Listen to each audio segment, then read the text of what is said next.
Well, hello, it's Vasilly Fisk of Fisk and Chernenko Investigations. Well, I use this, to search for clues. This is an old-fashioned magnifying glass, and, I use it to search for clues, and I'm noticing, first of all, that it's quite dirty. I need to get some cleanser and clean the glass.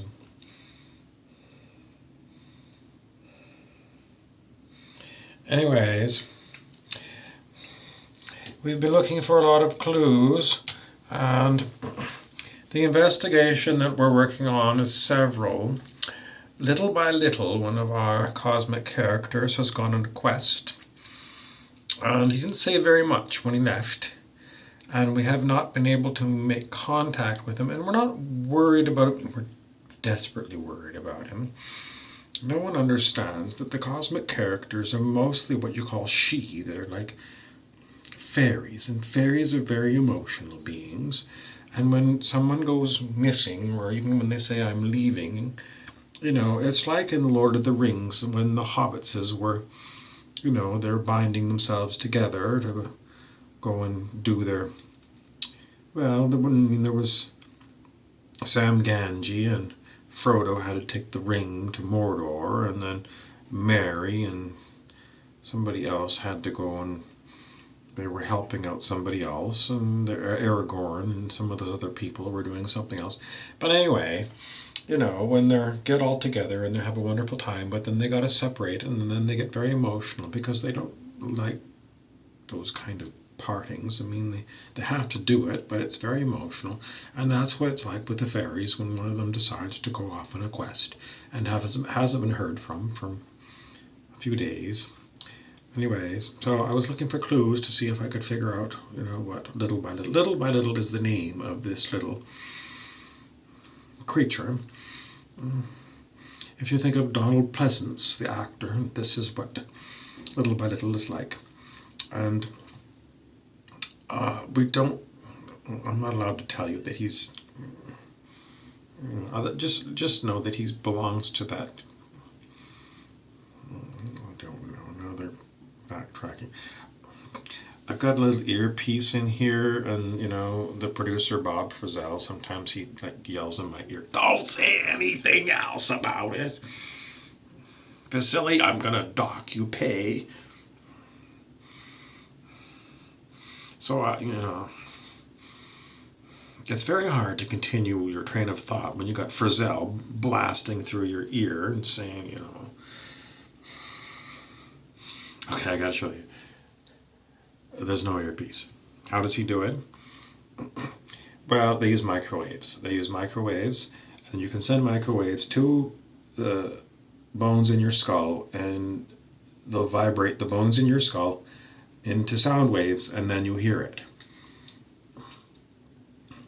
A lot of people don't know this technology exists. It does exist, and it is used in nasty ways to it's called synthetic telepathy, and some people who say that the government is after them, the CIA and things, will say, well, somehow I hear these voices in my head, and people, the psychiatrists say, well, you've got multiple personality disorder or some kind of thing wrong with you. No, they don't. They're actually being hit by microwaves is one way. They've got other ways they can. Well, the technology, most people don't know about it, but if you research these things, you have to go search around on the internet, and this information is available. I mean, a lot of times it's old websites, and they used to sell these things, and then, they get shut down, and, the patents are bought up by the government, and it's all scrubbed clean, so they're trying to keep you from knowing about this. But this stuff is available, and other times they'll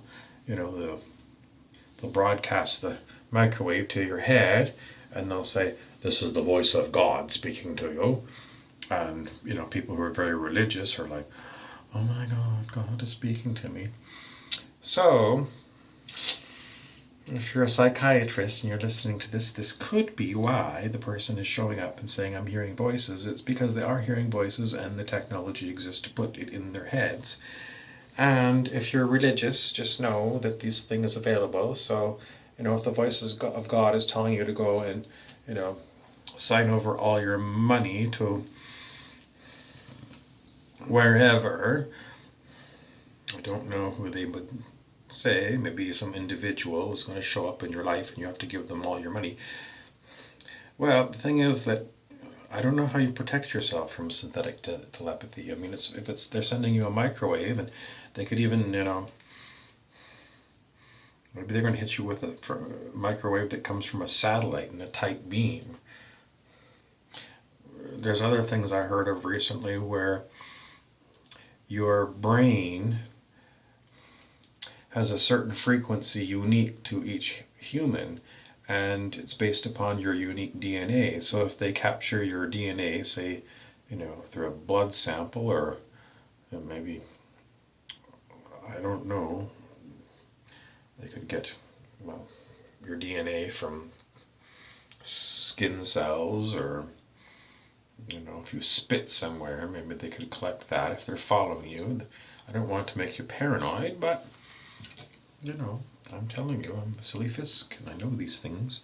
So, anyways, the point is that little by little has gone on his quest, and we haven't heard from him. And I don't have a lot of clues, but I do look around.